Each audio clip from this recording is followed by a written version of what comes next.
Durante muchos años se ha querido ver el cuento como un complemento de la novela, cuando en realidad son dos géneros con sus respectivas características propias. Este día tendremos una breve pero interesante entrevista con Óscar Martínez Molina.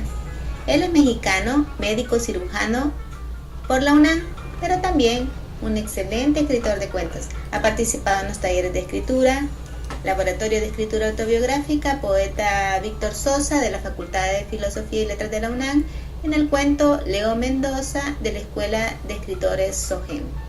Ha tenido primer lugar en la categoría de cuentos del concurso de creatividad literaria Pemex 2007 con el cuento La aguja de Arria. Su cuento, Le juro que fue la luna, forma parte de la antología Más cuentos irónicos Selector.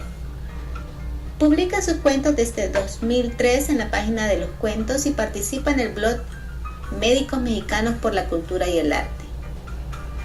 Ha sido profesor de posgrado del curso de Ortopedia y Traumatología de la UNAM y autor de varios artículos de la especialidad. También coautor del libro Patología del Hombro y actualmente está en proceso su primer libro de cuentos. Contame, ¿cómo llega el cuento a tu vida? Bueno, el cuento llega a través inicialmente de la lectura. Yo creo que es algo muy importante que la lectura sea parte de la vida del hombre. Entonces de pronto empiezas a envolverte en la aventura de leer y llega a mí el cuento y la lectura a través de aquellas revistas que llegaban a nuestro pueblo. El pueblo es Salto de Agua, al norte del estado de Chiapas. Y es ahí, en estos puestos de revistas, a las que nosotros les llamábamos chistes, en donde encuentro el gusto por la aventura de Calimán, lo recordarás, Superman, Tarzán, Tawa. Que venían como en forma de paquines. Exacto, sí, eran pequeñas revistas con dibujos, con pequeños diálogos y sobre todo pequeñas historias que te enganchaban en aquella época. Entonces, pero escribir desde pequeño, me imagino. Bueno, eso, la escritura llega más tarde. En aquella época era la lectura, era el sabor de conocer qué es lo que pasaba en aquellas épocas. Posteriormente me hice fans del libro vaquero y desde luego de gran escritor español Marcial Lafuente, con aquella serie que tenía de Estefanía. Eran pequeños libros de bolsillo en donde narraban historias espléndidas de todo el oeste, de la pradera norteamericana. Y así es como inicialmente se da el gusto, primero por leer, primero por empaparme de esa aventura. Y sí, efectivamente empecé a tener algunos esbozos de escribir algunas pequeñas aventuras, sobre todo poesía inicialmente, pero sí, efectivamente fue un poco a la par. Tal vez la escritura un poco ya más formal llega en la escuela preparatoria, que es donde ya hay una mayor capacidad de expresión. Y en la universidad también, me imagino. Sí, por supuesto. La universidad ya me agarró con un buen bagaje de lectura. Antes de esto, la preparatoria la hice en una ciudad encantadora al sureste de México, Mérida, con un contexto cultural rico, con un contexto totalmente distinto al pueblo donde había crecido, digamos, hasta los estudios secundarios. Y en Mérida ya se abre otra posibilidad. Ya puedo ir a la universidad, puedo conocer una biblioteca formal, leer ya otro tipo de cosas, de libros. Recuerdo perfectamente bien Guerra y Paz, por ejemplo, por los hermanos Karamazov, que fueron libros que yo aprendí a conocer en aquella época. estoy hablando 73, 75 más o menos.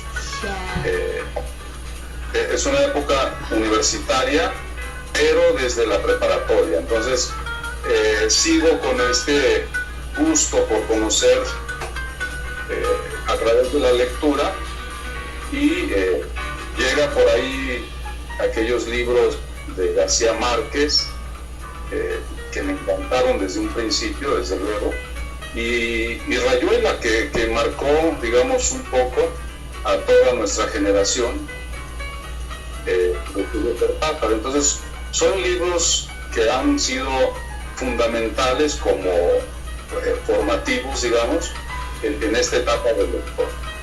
Y ahí se va un poco la historia de cómo enriquecerte con la lectura. Y siendo un poco así como entrometida, y ¿qué no te sedujo de las letras que te fuiste a estudiar medicina? Yo creo que el asunto era la dualidad, digamos, de hacer las cosas. La medicina es como la otra parte de mi vida, ¿no? Es un gusto, es una verdadera vocación, y creo que están hermanadas en cuanto a ciencias humanísticas. Entonces, definitivamente mi enfoque como profesionista formativo estaba hacia la medicina, pero sabía que lo otro me enriquecía también, estaba ahí a la par, no eran cosas que se pelearan una a otra. Creo que diría bien si digo que el médico es habitualmente un buen lector. Sí. Entonces, de alguna manera, la carrera de medicina no hizo más que favorecer lo otro, pero nunca se peleaba. Y la tenés involucrada porque están en Médicos Mexicanos por la Cultura y el Arte. Ese es un parcialmente involucrada. Okay. La tengo parcialmente involucrada. Sí, Médicos por la Cultura y el Arte es un proyecto de un buen amigo, Manuel Ortiz, que de pronto a él se le ocurrió que habíamos muchos médicos que habitualmente soltamos la pluma por ahí, y entonces que era un foro adecuado para hacer esta práctica. Ha sido una página que se ha quedado un poquito olvidada, no la hemos ido nutriendo y todo esto, pero es un buen foro, en principio porque todos los que escribimos somos médicos, o alguno dibujará, o alguno hará alguna parte relacionada con las artes. Con las artes, sí. Otra parte de la medicina que es grata es también la posibilidad de escribir. Ahí hay otro tipo de escritura, ¿no? Publicaciones médicas, publicaciones de la especialidad, y en ese sentido he tenido la oportunidad de participar ya en la autoría, uno en un libro de manera integral, y en el otro con la participación en un par de capítulos. Como un compilado. Sí. Ambos de problemas relacionados con el hombro, que es una de las áreas de la medicina ortopédica en la que yo me he desarrollado. Entonces, esta particularidad de la medicina y de poder publicar te da soltura también. Lo puedes hacer porque finalmente en un capítulo estás narrando la historia de un problema, ¿no? Entonces, eso facilita bastante, ¿no? Pero no están peleadas ni están como imbrincadas. Cada una corre por su cuenta. Pero es interesante, ¿sabes qué? Anteriormente yo trabajaba con revistas científicas universitarias y siempre decía a los profesionales en las áreas, a veces hay que también adecuar el lenguaje o la escritura a que lo podamos entender todos. ¿Te has pensado en escribir algo de medicina, pero a nivel que todos lo podamos entender? Porque a veces solo nos entienden el gremio, como si sos médico, solo lo entienden el gremio médico, los ingenieros, si solo lo entienden los ingenieros, ¿me explico? Sí, claro. Sí, ahí hay que diferenciar bien a qué público está dirigida tu escritura, tu artículo. Hasta este momento lo que he escrito para medicina ha sido una publicación totalmente profesional, dirigida a los pares, digamos, ¿no? Sí. Un poquito ando metido en otra cuestión que brinca un poco este asunto, que es la bioética. En la bioética uno puede abordar un poco los problemas desde otra perspectiva, y desde una perspectiva más aterrizada, más hacia una población abierta, digamos, no tan especializado. Entonces por ahí he estado escribiendo fundamentalmente algunos ensayos que todavía no los he, ni siquiera los he mostrado, porque considero que hay que pulirlos y hay que trabajarlos un poco más. Pero hay otra parte que está por ahí metidita en la conciencia, sobre todo porque formo parte del comité de bioética del hospital, y esto me ha permitido ir conociendo un poco algunas situaciones que podrían ser divulgadas ya desde una perspectiva más abierta. Y regresando un poco a lo que estábamos hablando sobre el cuento, ¿cuál es tu idea de la devaluación permanente del cuento ante la novela, por ejemplo? Yo creo que es una devaluación que se da desde un terreno meramente mercantil. De acuerdo con vos, sí. Desde las editoriales. Desde mi perspectiva, el cuento está totalmente vigente.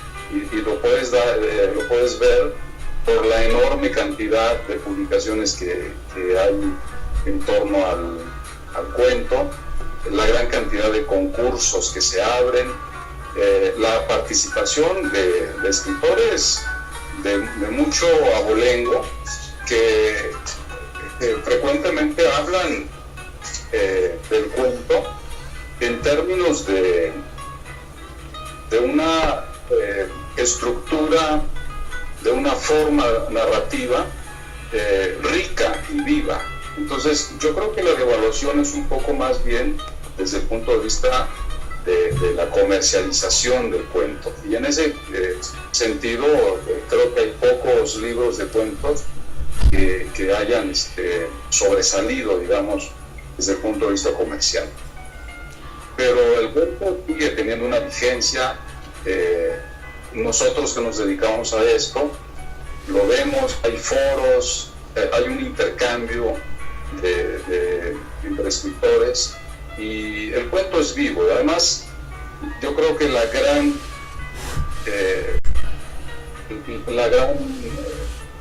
bonomía que tiene el cuento es que puede conectar fácilmente con un lector en un tiempo corto, en una situación que va cambiando, que va evolucionando a pasos agigantados, ¿no? Entonces, yo creo que la devaluación es de otro tipo, no tanto como género en sí. Sí, en una entrevista pasada nos decías que sería bueno que en Creatividad Internacional hiciéramos un blog para que integrantes de diferentes países mandaran sus cuentos representativos. Sí, yo creo que tenemos la obligación moral de difundir nuestro quehacer. Y esta mañana, sin más, estaba leyendo un cuento de una escritora de ascendencia judía, nacionalizada mexicana, sí, Frank, y realmente tiene una escritura muy fresca, muy agradable, y es muy desconocida, o lo es para un grupo de lectores, ¿sí? Se me viene a la mente ahorita, por ejemplo, Clarice Lispector, ¿sí? Que es una gran cuentista brasileña, que lo conocemos quienes nos dedicamos a esto, pero no hay una difusión importante. La cuentista Elena Garro, por ejemplo, no es conocida ni siquiera en México en su parte como cuentista. Y así como estos ejemplos, hay una gran cantidad de escritores cubanos, colombianos, argentinos, del país que querramos mencionar, que están olvidados. Entonces, esta propuesta mía era en ese sentido, que cada uno fuera aportando el cuento que a tu parecer, que a tu gusto, pudiera sacar, digamos, de este baúl en donde están escondidos a los grandes cuentistas. Hay muchos profesores que están olvidados, hay muchos claro. Sí, que están ahí. Me parece una idea fantástica. Sabes que hace poco hablaba con una editora de Costa Rica y me decía exactamente lo mismo. Hay tanto de Costa Rica que mostrar al mundo y es poco conocido. Claro. Y así como de Costa Rica lo habrá de cualquier, o de muchos países. Sí, de muchos países, así es. ¿No? Te vamos a tomar la idea. Tenemos que ponerlo en práctico. Sí, claro, hay que sacar estos cuentos. Yo soy un lector de cuentos y me gusta mucho, revisar la estructura, revisar dónde está el quiebre, dónde está el giro.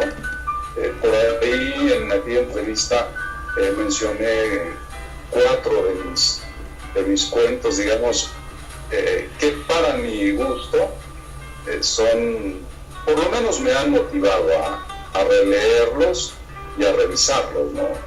Uno es de Juan Rulfo, es un cuento que forma parte de Llano en Llamas, que se llama Es que somos muy pobres. Y es un cuento que vale la pena leerlo y releerlo y encontrarle dónde está la chispa, dónde está el giro. Muy y bueno, sí.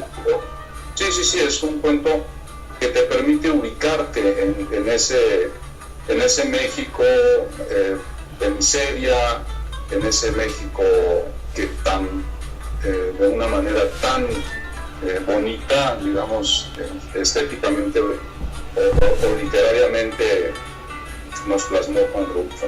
Sí. Y recordar tal vez de Cortázar otro cuento que lo anoté por ahí que se llama Continuidad de los Parques, que es una forma de ver el cuento desde un plano un poquito más experimental, como nos enseñaba Julio Cortázar. Entonces son historias que nosotros, los que nos dedicamos a esto, Lisette, y tú misma lo habrás vivido, te permite ir a buscar, ir a ver de qué manera lo hicieron, de qué manera lo contaron.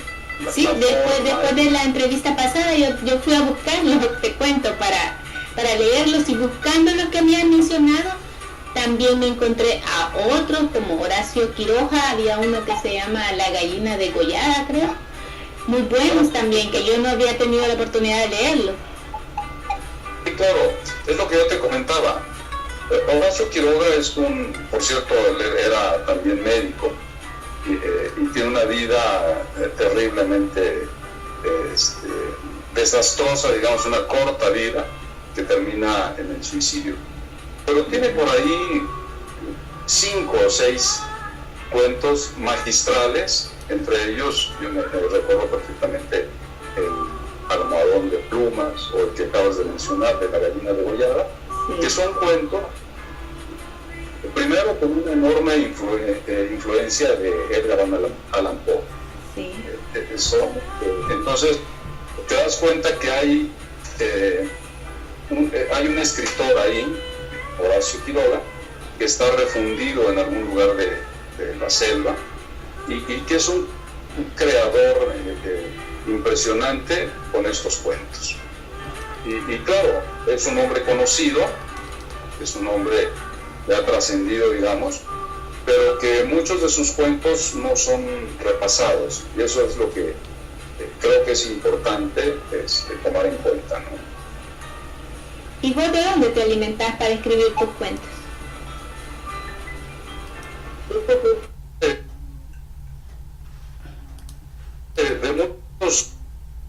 De muchas partes, de mucho...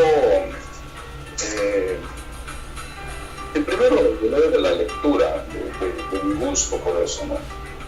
En segundo lugar, sin que esté uno por encima del otro, yo creo que los recuerdos, la nostalgia, lo que has vivido, desde mi punto de vista, es una fuente a la que yo voy constantemente a nutrirme. No significa que mis cuentos sean necesariamente autobiográficos. De hecho, muchos no lo son.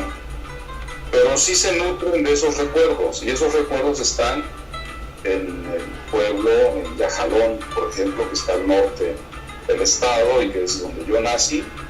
Y es un pueblo cafetalero con un sabor a humedad, un sabor a pueblo abandonado, digamos, ¿no?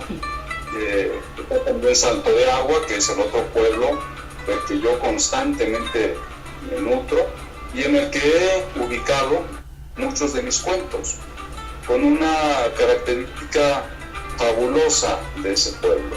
No solamente es el pueblo en sí, son los amigos que están ahí, son los amigos con los que tuve la oportunidad de convivir en aquellas épocas, la primaria, la secundaria, la preparatoria, los primeros amores por ahí también enredados. Y desde luego el río Tulijá, que es un río mágico, yo así lo nombro siempre. Es un río caudaloso, de un color verde esmeralda, con unos rápidos, unas cascadas impresionantes.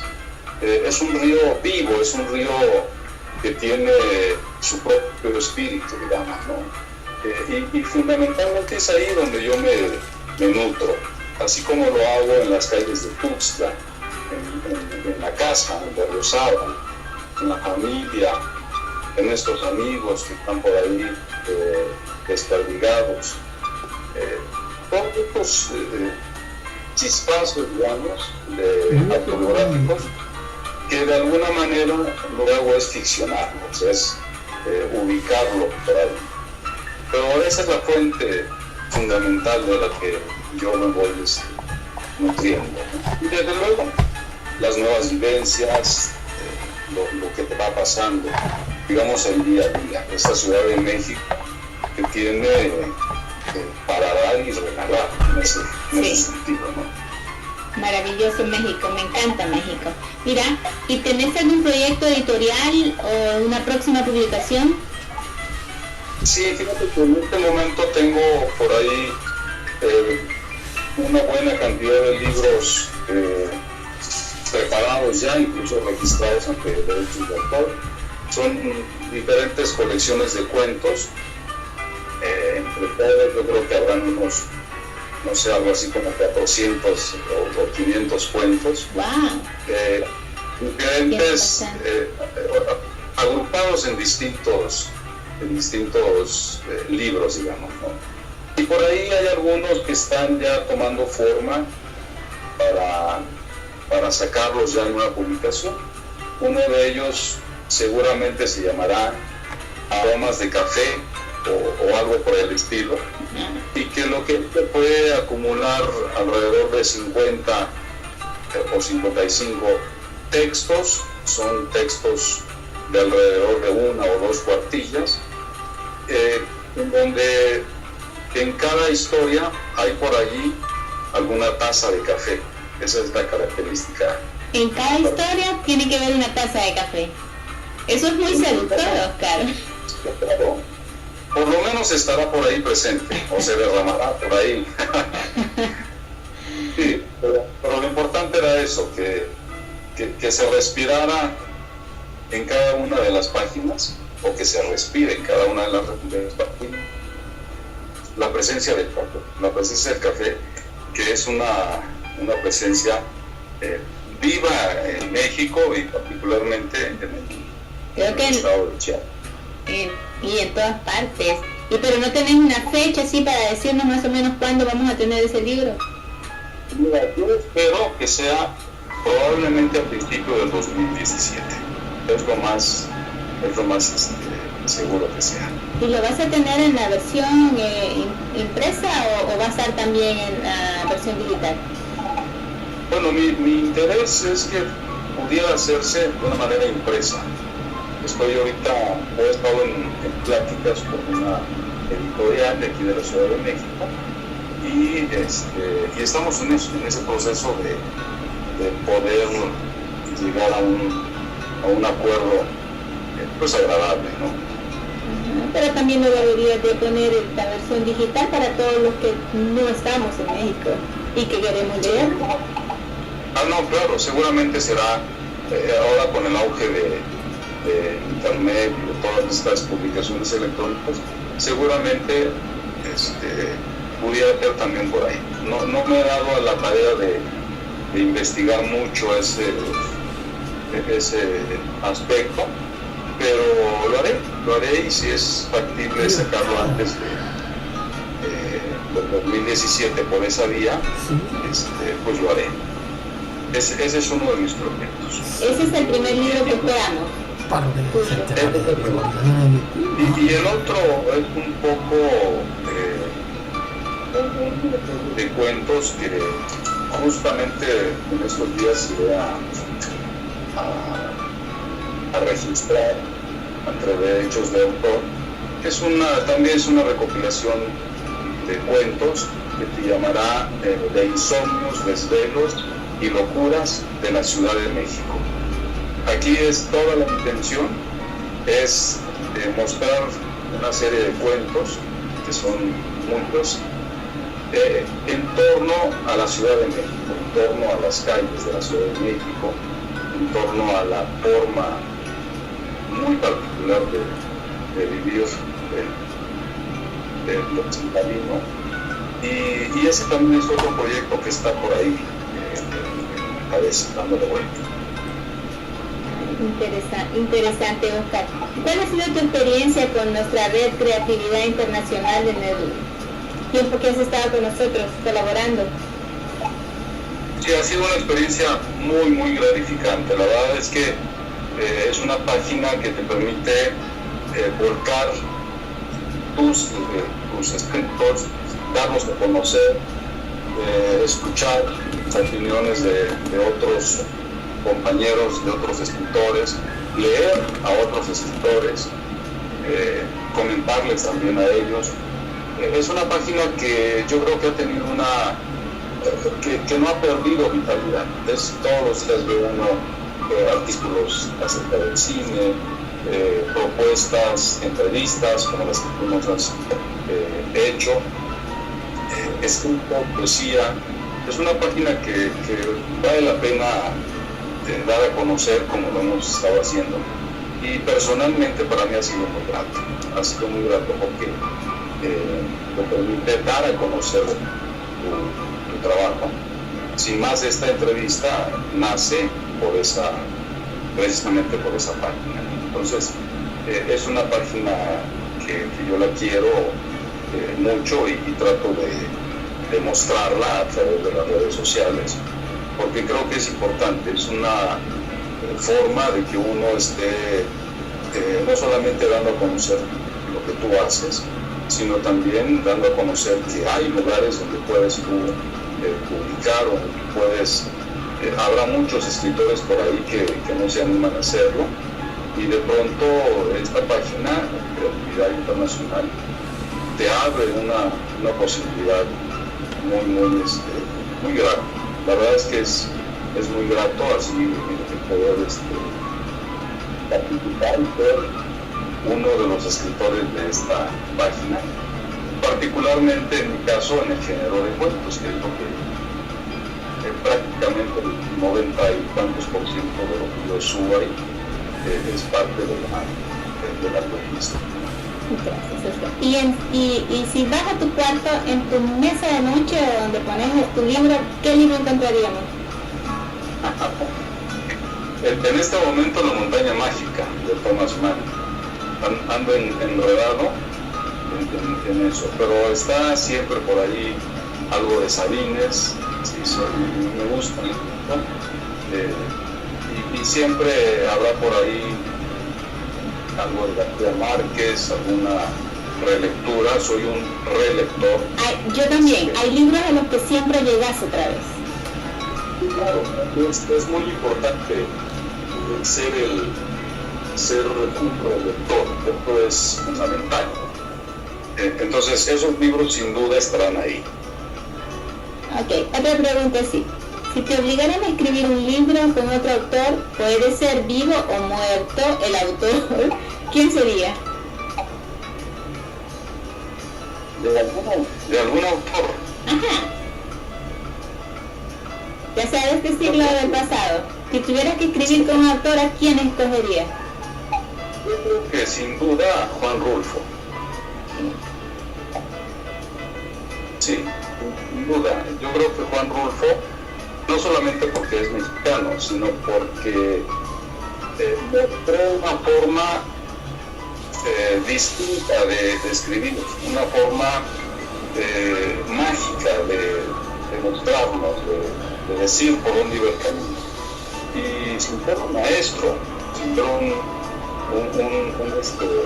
promotor. De hecho, él fue un hombre bastante introvertido para su obra, un hombre bastante hosco, digamos, o por lo menos así nos lo mostraba. Pero aún así, dicho particularmente en México y seguramente en Latinoamérica, hizo a un grupo de seguidores muy interesantes. Sin más, una de las anécdotas que acostumbraba platicar García Márquez es que Álvaro Mutis le avienta a él uno de los libros, precisamente Llano en Llamas, y le dice que aprenda cómo se tiene que escribir, ¿no? Pues yo creo que sin duda escogería a Juan Rulfo. Y para terminar esta entrevista, que también me has dejado muchas ideas que queremos poner en práctica acá en Creatividad Internacional, decime, si te pusieran un nombre, pero te tiene que describir, te describiría un poema o una canción, ¿cuál sería? Hijo. Pensar en una canción. Si un poema te describiera, ¿cuál sería? Yo creo que pensar en una canción tal vez es esta ciudad.